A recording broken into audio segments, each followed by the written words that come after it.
Admiral Kang Daeho stared at the main screen of his command bridge. The view outside made his heart heavy. Hundreds of alien ships surrounded Earth like angry wasps around their nest. Their dark hulls blocked out the stars he had loved since childhood. Red lights blinked on every surface of the enemy vessels. They looked like evil eyes watching his home planet. "Sir, we lost contact with Defense Station 7, reported Lieutenant Kim Bo-Ra from her post. Her voice shook just a little. She was trying to sound brave, but Kang could hear the fear underneath. The Admiral nodded slowly. That made 12 defense stations destroyed in the past 6 hours.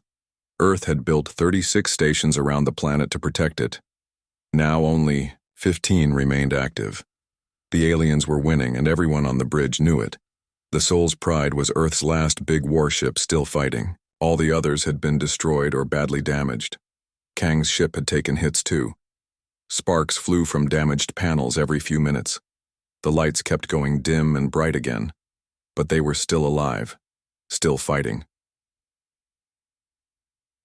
Captain Park Min-soo is asking for help with the Luna base evacuation, said Communications Officer Yoon Tae-min. The aliens are getting close to the moon. Kang closed his eyes for a moment. Park was a good man trying to save as many people as possible, but Kang couldn't spare any ships. He barely had enough firepower to protect Earth itself. "Tell Captain Park we cannot send help," Kang said. "He must do what he can with what he has." The bridge went quiet. Everyone understood what that meant. Thousands of people on Luna base might die because they couldn't get help in time. Lieutenant Commander Lee So-young looked up from her tactical station. "Sir, I'm tracking the remaining Earth fleet units. We have 3 destroyers near Mars, 2 cruisers protecting the Venus mining stations, and 6 fighters scattered around the outer planets." "That's not enough to make a difference," Kang said. He wasn't being negative, he was just telling the truth. The alien fleet had over 300 ships. Each one was bigger and stronger than anything Earth had built. The aliens called themselves the Galactic Hegemony. They ruled most of the known galaxy. 3 weeks ago, they had arrived at Earth with a simple message: surrender or die. They wanted humanity to give up all claims to the colonies on Mars, Europa, and Titan. They wanted Earth to become part of their empire. The Earth government had refused. Now everyone was paying the price. A new alarm started beeping. "Incoming. Transmission from the alien fleet," Yoon announced. "Put it on screen," Kang ordered. The main display changed from the star field to show an alien face. The creature looked like a mix between a lizard and an insect. Its skin was gray and covered with hard plates. Yellow eyes stared at Kang without blinking. This was Overlord Thexvar, commander of the alien invasion force. "Human Admiral." The alien spoke. Its voice was deep and cold. "Your resistance has been amusing, but it ends now. You have lost most of your defense stations. Your fleet is scattered and weak. Surrender now, and some of your people will be allowed to live as servants." Kang stood up straight. He had been a military officer for 30 years. He had fought pirates and rebels across the solar system. He was not going to bow to these invaders. "Overlord Thexvar," Kang said clearly, "Earth will never surrender to you. We would rather die free than live as your slaves." The alien made a sound that might have been laughter. "So be it, Admiral.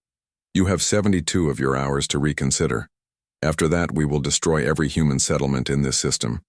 Your people will become extinct, and your planet will be given to a species that knows how to obey." The transmission ended. The bridge crew looked at their admiral, waiting for orders. "You heard him," Kang said. "We have 3 days to figure out how to win an impossible war." Far away from Earth, near the edge of the solar system, something was moving in the darkness. The human deep space monitoring stations had detected strange readings 2 days ago. Gravity waves that didn't match anything in their computers. Energy, signatures that seemed to come from nowhere and go nowhere. But Earth's defenders were too busy fighting for their lives to investigate. The readings were filed away and forgotten. No one had time to wonder what was causing them. On Luna base, Captain Park Min-soo was running through corridors filled with frightened people. Families with children, old people who moved slowly, scientists who didn't want to leave their research. Everyone was trying to get to the evacuation ships before the aliens arrived. "How many more trips can we make?" Park asked his pilot, Lieutenant Chang Ho-jin. "Maybe 3, sir," Chang replied. "The alien ships are getting closer. Our transport ships are slow and have no weapons." Park looked at the crowds of people still waiting to be rescued. There were thousands of them. Even if they made 10 more trips, they couldn't save everyone. "We'll do what we can," Park said. "Every life we save matters." Back on the Seoul's Pride, Lieutenant Commander Lee So-young was studying the enemy formations. She had been Earth's best tactical officer before the war started. Now she was trying to find any weakness in the alien fleet. "They're very organized," she told Admiral Kang. "Their ships move together like they're controlled by one mind. But that might also be a weakness. If we could confuse their command ship." "What do you have in mind?" Kang asked. "A suicide run," Lee said honestly. "If we could get close enough to their flagship, we might be able to damage their communications. It would give the other Earth ships a chance to strike while they're confused." Kang nodded. He had been thinking the same thing. The Seoul's Pride was damaged and running low on ammunition. They couldn't win a long fight, but they might be able to do some damage before they were destroyed. "Start planning the attack," he ordered. "But let's see if we can find another way first." On Earth, people were watching the sky and praying.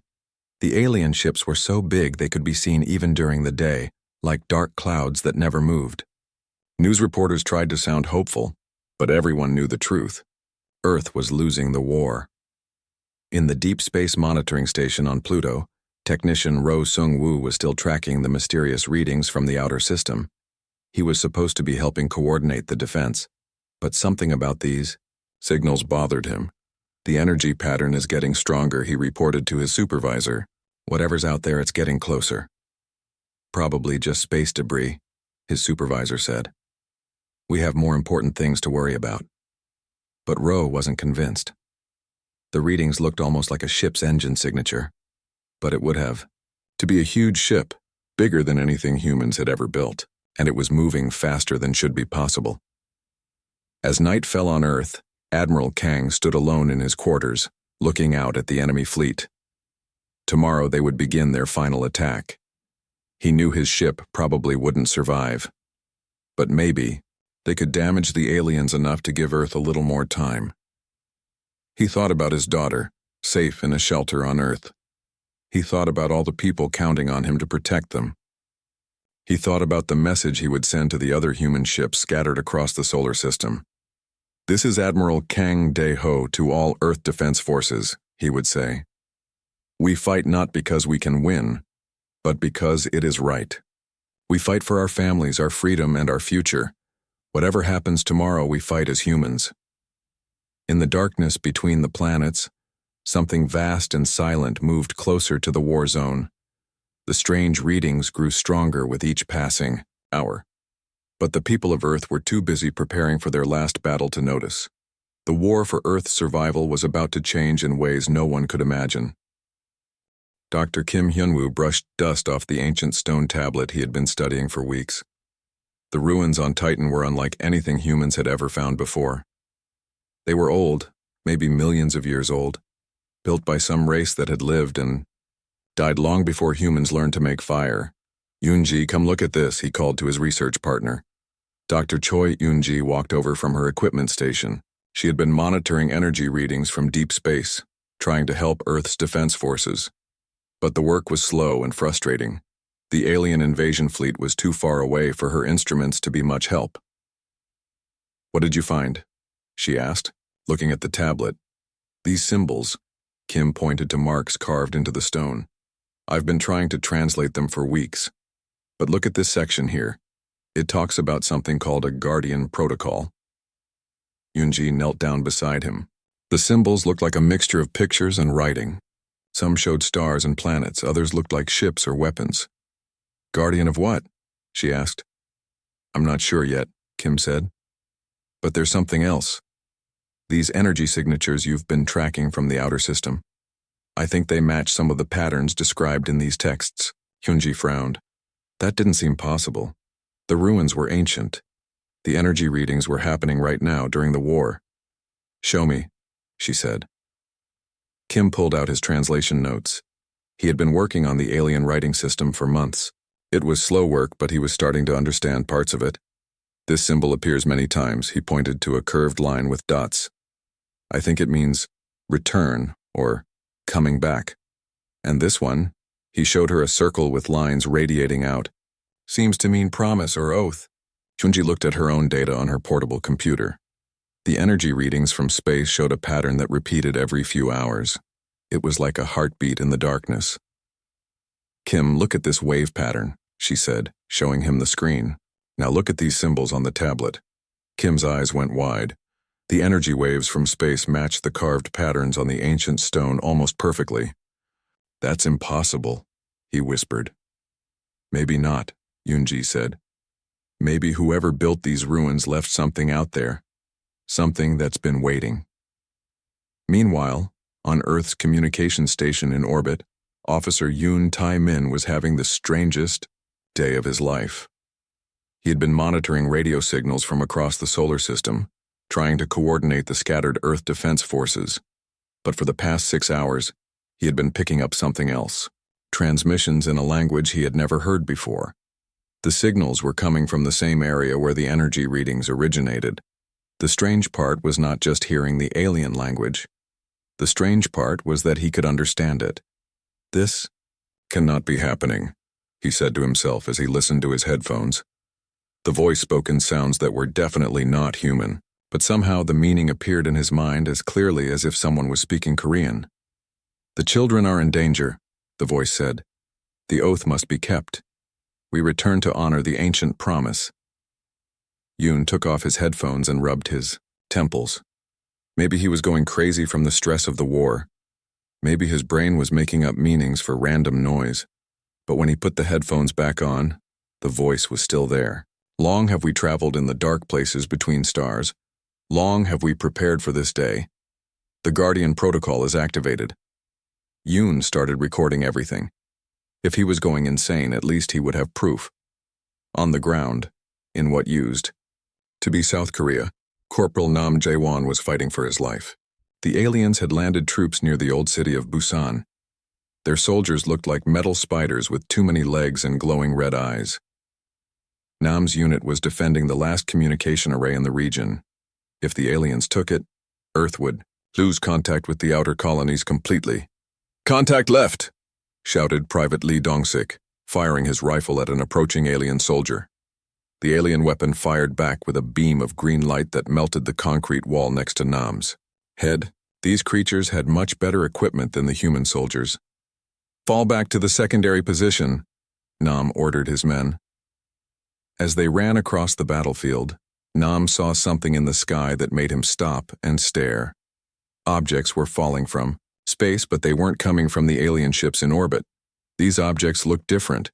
They had a blue glow instead of the red glow of alien technology, and they were landing behind the alien ground forces, not behind the human positions. "What the hell is that?" asked Lee Dong-sik. Before Nam could answer, the falling objects hit the ground with tremendous crashes. For a moment, everything went quiet. Even the alien soldiers stopped shooting. Then the blue glowing objects opened up, and soldiers came out. But these weren't alien soldiers. They looked human. They wore armor that looked almost like Earth military gear, but more advanced. And they immediately started shooting at the alien forces. "Are those our guys?" Lee asked. Nam watched through his binoculars. The new soldiers moved like humans, fought like humans, but their weapons were far beyond anything Earth's military had. "I don't think so," Nam said. "But they're fighting the aliens." Back in space, the mysterious readings were getting stronger every hour. Admiral Kang had finally noticed them, but he was too busy preparing for the final battle to investigate properly. "Sir," reported Lieutenant Commander Lee So-young, "long-range sensors are detecting a large mass moving in from the Kuiper Belt. It's on course for the inner solar system." "How large?" Kang asked. "Difficult to tell, sir. The object seems to be using some kind of stealth technology." Our sensors can only detect it intermittently. Kang looked at the tactical display. His fleet was in no condition to investigate unknown contacts. They barely had enough firepower to defend Earth itself. Keep monitoring it, he ordered. But our priority remains the alien fleet. On Titan, Dr. Kim Hyun-woo had made another breakthrough in translating the ancient texts. He was excited, but also worried by what he was learning. Yoonji, he called, you need to see this. She came over to his workstation where he had spread out dozens of photographs of the carved tablets. I figured out more of the story, he said. These ruins weren't built by aliens, they were built by humans. That's impossible, Yoonji said. These ruins are millions of years old. Humans didn't exist millions of years ago. Not these humans, Kim said, but humans from somewhere else. The tablets talk about a great journey across the stars, a group of people who left their homeworld to search for something in the deep space. Yoonji looked at the symbols more carefully. Now that Kim had pointed it out, some of the carved figures did look remarkably human-like. What were they searching for? She asked. Knowledge, Kim said. Technology. They wanted to learn from other species across the galaxy, but the tablets also talk about a promise they made before leaving. What kind of promise? Kim pointed to a section of symbols that he had translated with great difficulty. If the homeworld was ever in great danger, they would return. No matter how far they had traveled, no matter how long they had been gone, they would come back to help. Yoonji felt a chill run down her spine. The energy readings from deep space were getting stronger. The strange transmissions that Yoon had been hearing were becoming more frequent. Kim, she said slowly, what if they're coming back now? Back on Earth's communication station, Yoon Tae-min had been recording the mysterious transmissions for hours. The voice was becoming clearer, and the message was becoming more urgent. Children of Earth, the voice said in his mind, we have felt your distress across the vast darkness. We have seen the invaders at your doorstep. The ancient oath binds us to your aid. Yoon was no longer questioning his sanity. The voice was too clear, too consistent to be his imagination. Someone or something was really talking to him. We are the ones who left long ago to walk among the stars, the voice continued. We are your brothers and sisters who chose the dark road to bring back gifts of knowledge and power. The time of return has come. The transmission paused, and Yoon could hear what sounded like engines in the background. Massive engines, more powerful than anything he had ever heard. Tell your defenders to hold their positions for 2 more rotations of your world. Tell them that help comes from the deep places where no enemy dares to follow. Tell them that Earth's children are coming home. On the ground near Busan, Corporal Nam Jae-won was still watching the mysterious soldiers fight the alien invaders. The new arrivals were winning their battles easily, using weapons and tactics that the aliens clearly hadn't expected. One of the unknown soldiers approached Nam's position. When he got close enough, Nam could see the man's face through his helmet visor. The soldier looked completely human. Asian features, dark hair, eyes that looked tired but determined. He could have been Nam's cousin or brother. Are you Earth Defense Force? The soldier asked in perfect Korean. Yes, Nam replied, still not quite believing what he was seeing. Who are you? The soldier smiled.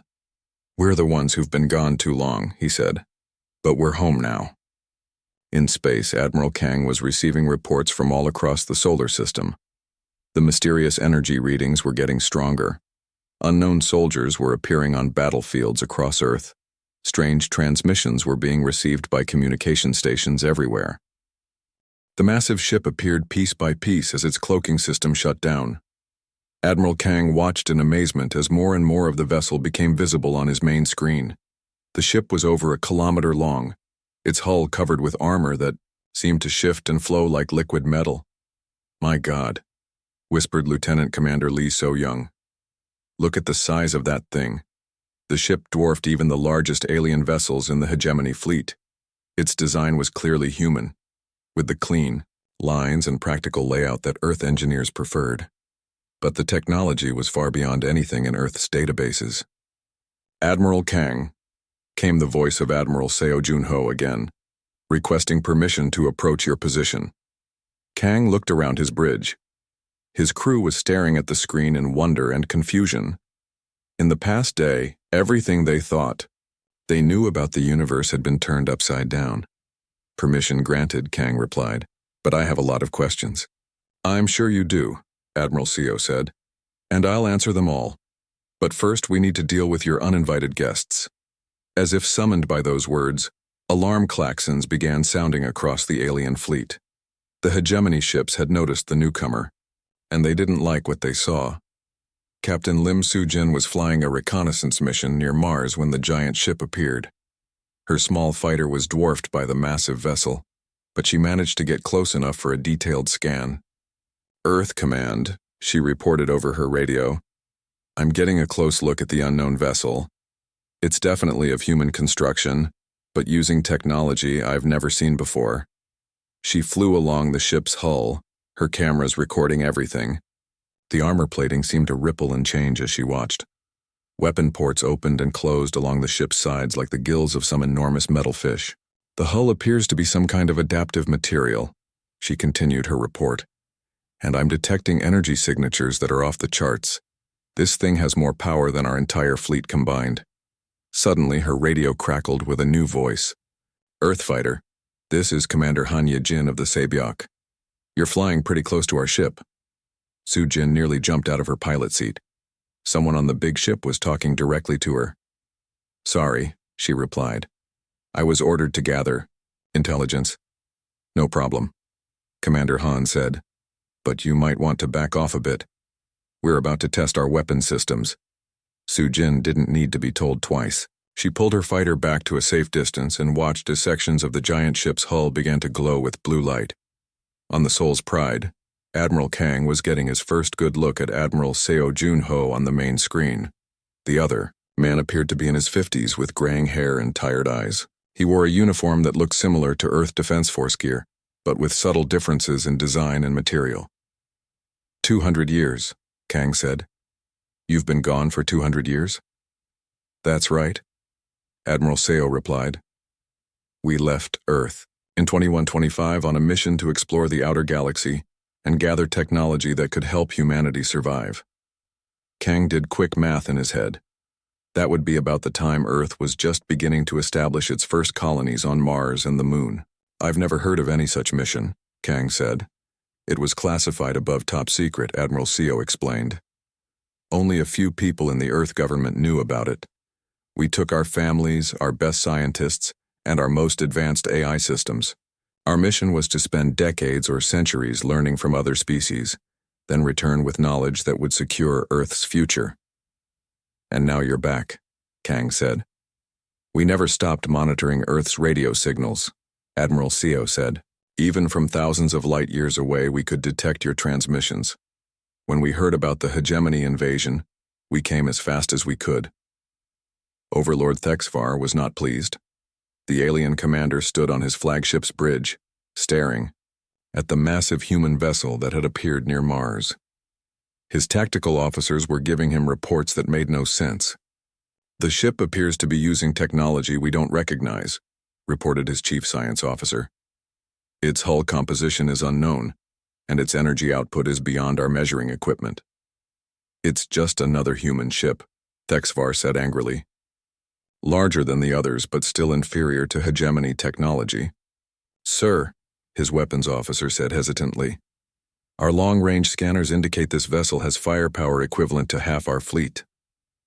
Thexvar's yellow eyes narrowed. That was impossible. Humans were a primitive species with crude weapons and slow ships. They couldn't possibly have built something to rival hegemony warships.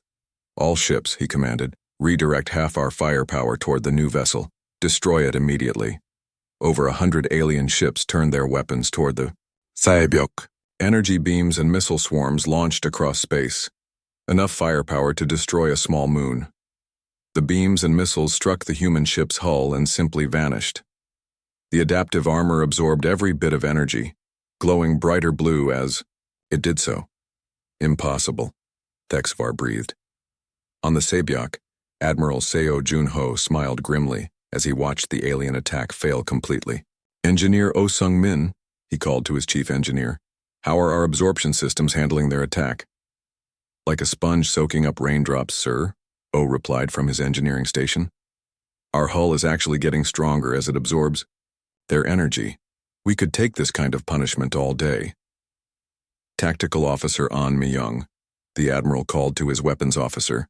Are you ready to show them what we learned out there in the dark?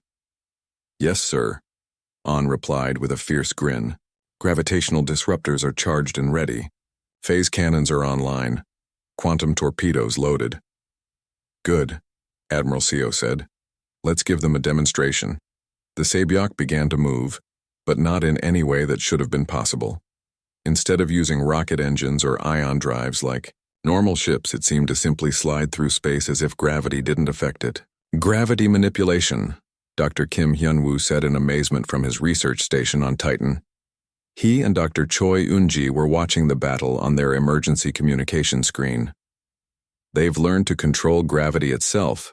The massive ship moved among the alien fleet like a shark among minnows. Its weapons fired beams that seemed to bend space around them, striking targets that should have been protected by other ships. Several alien vessels simply stopped working when the strange beams hit them. Their hulls remained intact, but all power died. They drifted helplessly as their crews tried to figure out what had happened. Phase weapons, Dr. Yoon-ji said in wonder. They're firing energy that exists partially outside normal space. It can pass through solid matter and attack the ship's internal systems directly. Other alien ships tried to escape, but the Sabiok was too fast. It appeared to teleport from place to place, always staying ahead of return fire. Sir, reported Lieutenant Kim Bo-ra on the Seoul's Pride, the alien fleet is in complete disarray. They've never seen anything like this. Admiral Kang watched in fascination as the single human ship carved through enemy formations that had seemed invincible just hours before. Admiral Seo, he called on the communication channel. Your weapons and tactics are incredible. Where did you learn to fight like this? 2 centuries of war, Admiral Seo replied grimly. The galaxy is full of hostile species, Admiral Kang. We've fought dozens of them. Each battle taught us something new about survival. More ships began appearing as the Sabiok's sister vessels dropped their cloaking systems.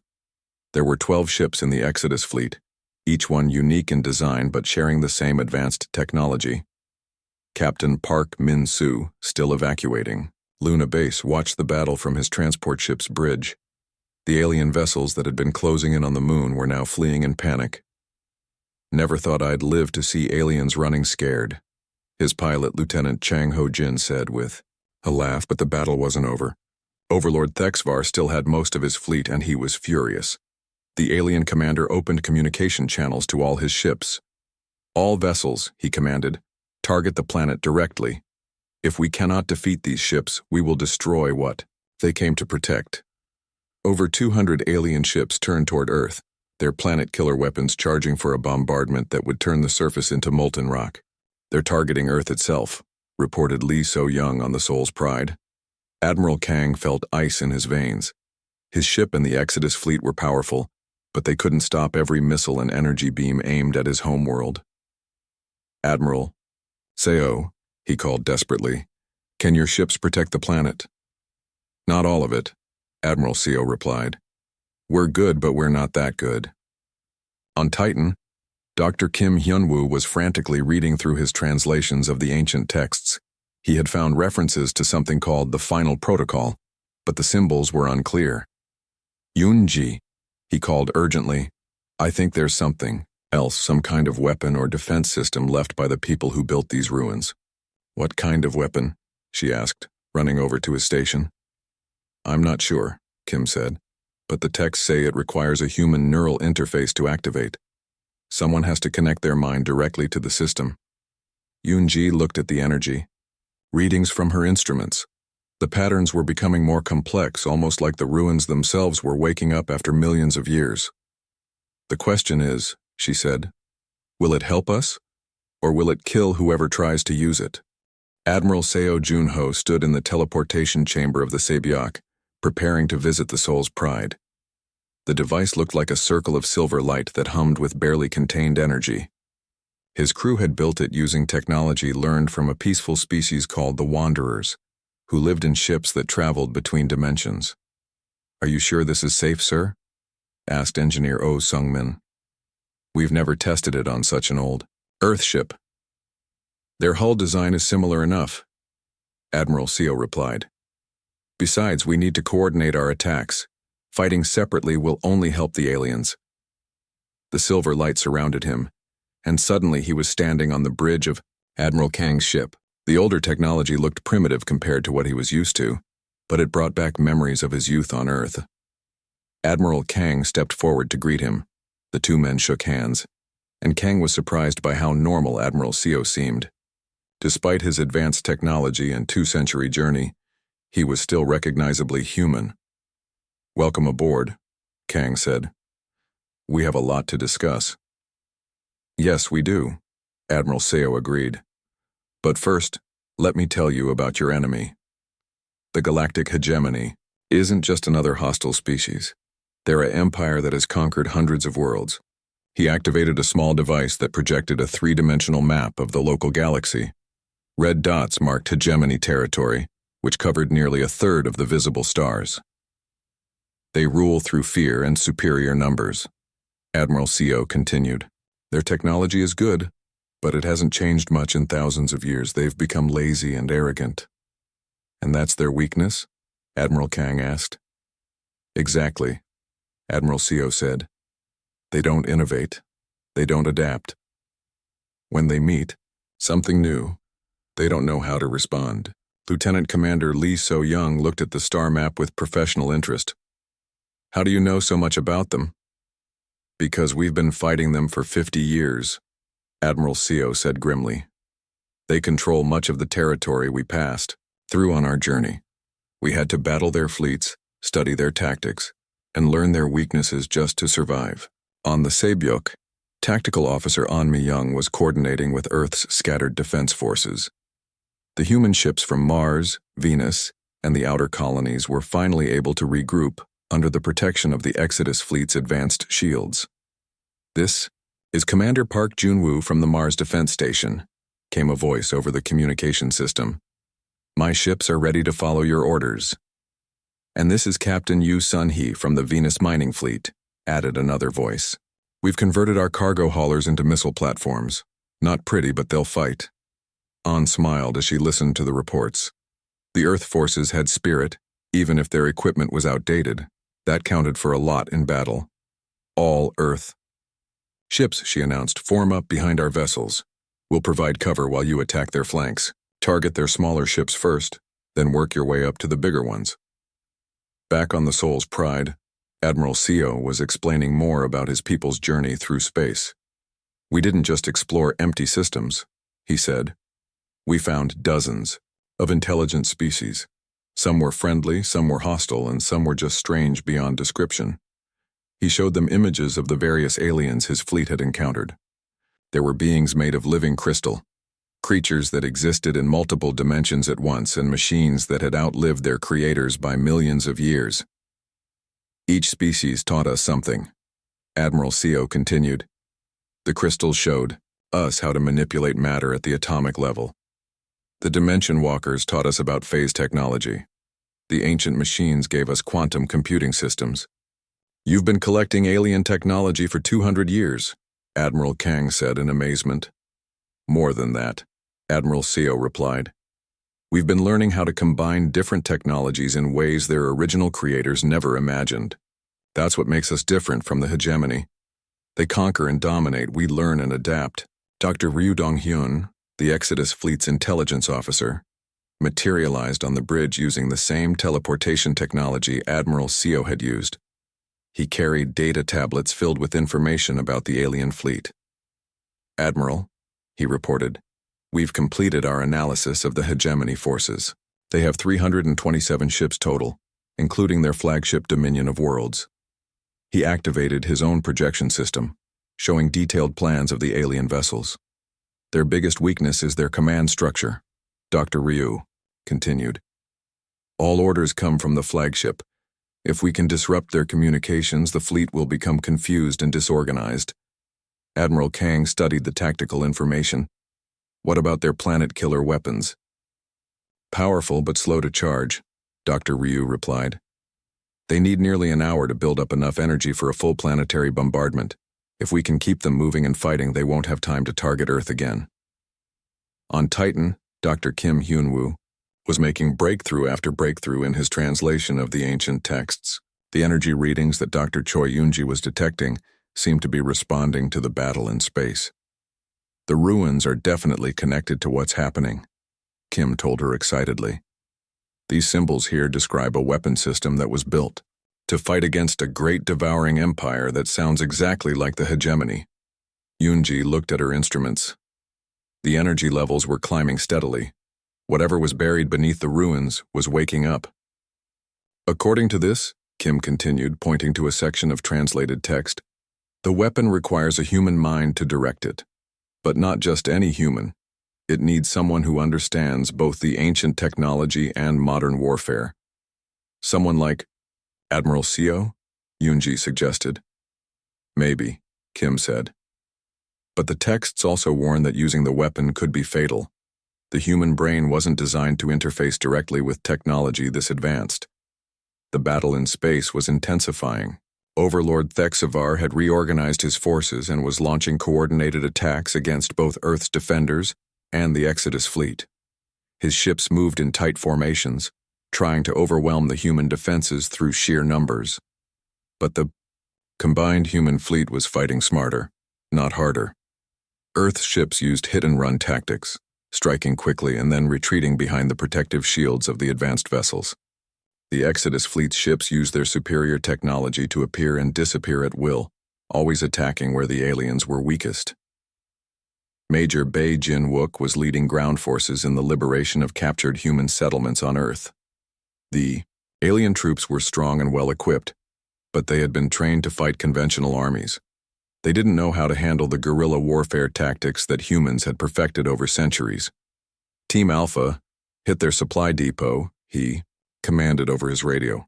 Team Beta, take out their communication tower, make them blind and hungry.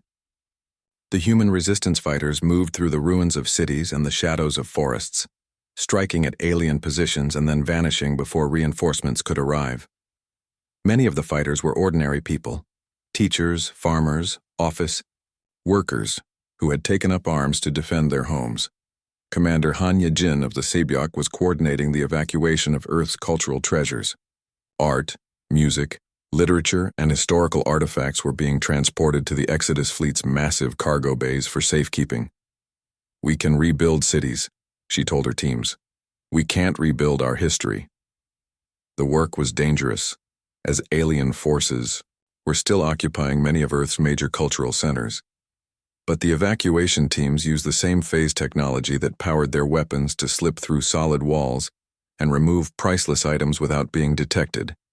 In space, the battle was reaching a critical point. The alien fleet was beginning to adapt to human tactics. Overlord Thexvar was learning to counter the surprise attacks and coordinate his ships more effectively. They're getting smarter, reported Tactical Officer An Mi-young from the Saebyok. Our hit-and-run attacks are becoming less effective. Admiral Seo nodded grimly. He had expected this. The hegemony commanders weren't stupid, just arrogant. Once they realized they were facing a real threat, they would start using their full capabilities. Time for Phase 2, he announced. All ships prepare for synchronized assault pattern Delta. Back on the Soul's Pride, Admiral Kang was coordinating his own forces for a major attack. The Earth ships would strike the alien flanks while the Exodus fleet hit their center. It was risky, but it might be their only chance to break the enemy's formation. All Earth defense forces, he announced over the fleet communication system. This is our moment. Fight for your families. Fight for your freedom. Fight for Earth. The combined human fleet moved forward as one, Earth's ships in the advanced, vessels from deep space working together like they had been allies for years. The aliens had superior numbers, but the humans had superior coordination and determination. Lieutenant Commander Lee So-young watched the tactical display as hundreds of ships maneuvered for the decisive battle. Sir, she told Admiral Kang, win or lose, this is going to be remembered for a long time. Then let's make sure it's remembered as the day humanity stood united, Kang replied. On Titan, Dr. Kim Hyun-woo had finally completed his translation of the weapon system's activation sequence. The process was complex and dangerous, requiring someone to merge their consciousness with the ancient artificial intelligence that controlled the weapon. The massive alien flagship Dominion of Worlds began to glow with an ominous red light.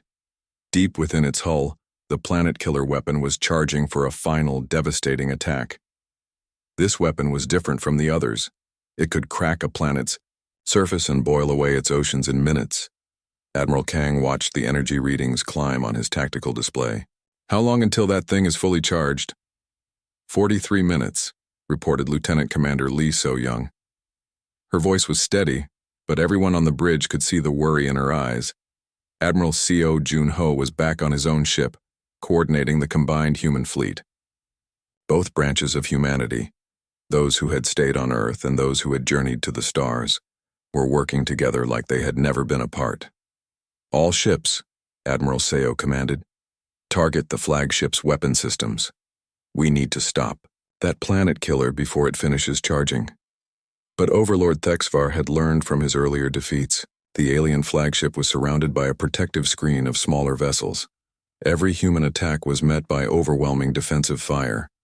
"We can't get through their screen," reported Captain Park Min-soo from his transport ship, which had been converted into a missile platform. "They have too many ships protecting their flagship." On the surface of Earth, Major Bae Jin-wook was coordinating with resistance fighters around the world. Human ground forces were attacking alien positions everywhere, trying to disrupt their communication networks and supply lines. "Seoul Team, report," he called into his radio. "Supply depot destroyed," came the reply from Corporal Nam Jae-won. "But the aliens are pulling back to defensive positions around their landing sites." The alien ground forces were preparing for something big. They were abandoning their forward positions and concentrating around their main bases. It looked like they were getting ready to evacuate. "They know their fleet is in trouble," Major Bay realized. "They're preparing to retreat to orbit." But retreat wasn't what Overlord Thexvar had in mind. The alien commander had decided that if he couldn't conquer Earth, he would destroy it completely. Even if it meant sacrificing his ground forces, he would make sure no human survived to threaten the hegemony again.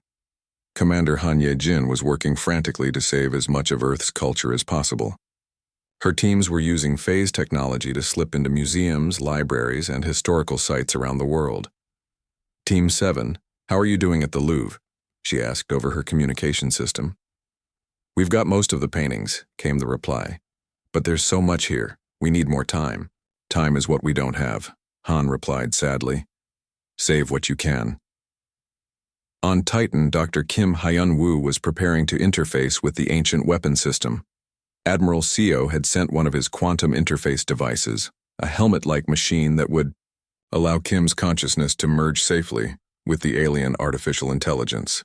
"Are you ready?" asked Dr. Choi Yoon-ji. She was monitoring his vital signs and the energy readings from the ruins. "As ready as anyone can be for something like this," Kim replied. He put on the strange helmet, which began to glow with the same blue light as the Exodus fleet ships. The moment the device activated, Kim's mind was flooded with information. He could see the entire solar system as if he were floating in space. He could feel the presence of every ship, every weapon, every living being within millions of kilometers. But most importantly, he could sense the ancient weapon buried beneath Titan's surface. It was vast and powerful, designed by a species that had fought the galactic hegemony millions of years ago and lost. "I can see it," Kim said, his voice echoing strangely through the quantum interface. "The weapon system is incredible. It's not just a gun or a missile. It's something that can reach across space and attack the enemy's technology directly." "Can you activate it?" Yoonji asked urgently. "Yes," Kim replied, "but it will drain almost all the power from Titan's core. And once I fire it, the weapon will be destroyed. We'll only get one shot." In space, the battle was becoming more desperate by the minute. The alien planet-killer weapon was 30 minutes from full charge. The combined human fleet was throwing everything they had at the enemy, but they couldn't break through to the flagship. "We need a new strategy," Admiral Kang told Admiral Seo over their communication link. "Our conventional attacks aren't working." I have an idea, Admiral CO replied. But it's very risky. We'll need to coordinate perfectly. He explained his plan to both fleets. The Earth ships would make a direct frontal assault on the alien flagship, drawing all their defensive fire. At the same time, the Exodus fleet would use their phase technology to attack from multiple directions simultaneously. It's a suicide run, Admiral Kang said bluntly. My ships won't survive that kind of concentrated fire. Not if we time it right, Admiral CO insisted. Trust me. Lieutenant Commander Lee So-young was running calculations on her tactical computer. Sir, if we coordinate with the weapon on Titan, we might be able to create enough confusion to break through their defenses. Admiral Kang nodded slowly. It was their only chance. Dr. Kim, he called to Titan over the communication system. Can you target the alien flagship's defensive systems? I can do more than that. Kim's distorted voice replied. I can disrupt every ship in their fleet simultaneously, but only for about 30 seconds. After that, the weapon will overload and destroy itself.